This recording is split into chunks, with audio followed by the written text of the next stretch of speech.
சேலம் மாவட்டம் ஓமலூர் அருகே உள்ள தாராபுரம் கிராமம் பெருமாள் கோவில் மேட்டை சேர்ந்தவர் விவசாயி செந்தில்குமார். இவர் 3 கறவை மாடுகளை வைத்து பால் வியாபாரம் செய்து வருகிறார். இந்த நிலையில் மேய்ச்சலுக்கு சென்ற இவரது மாடு ஒன்று காணாமல் போயுள்ளது. இதனால் அதிர்ச்சியடைந்த செந்தில்குமார் இதுகுறித்து ஓமலூர் காவல் நிலையத்தில் புகார் கொடுத்திருந்தார். இந்த நிலையில் ஓமலூர் அருகே உள்ள பெருமாள் கோவில் மாட்டுச்சந்தை பகுதியில் உள்ள வியாபாரிகளிடம் ஒரு மாட்டினை குறைந்த விலைக்கு விற்க சிலர் முயன்றுள்ளனர். அப்போது இதனால் சந்தேகமடைந்த வியாபாரிகள் ஓமலூர் காவல் நிலையத்திற்கு தகவல் கொடுத்தனர். விரைந்து சென்ற போலீசார் நடத்திய விசாரணையில் தாராபுரம் விவசாயி செந்தில் மாட்டை திருடியது காமலாபுரம் ஏர்போர்ட் காலனியை சேர்ந்த ரமேஷ் என்பது தெரியவந்தது. இதையடுத்து ரமேஷை கைது செய்த போலீசார் சிறையில் அடைத்தனர்.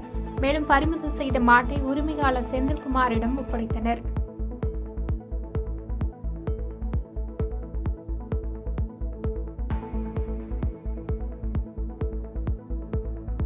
பாதகம் செய்பவரை கண்டால் நாம் பயங்கொள்ளலாகாது பாப்பா.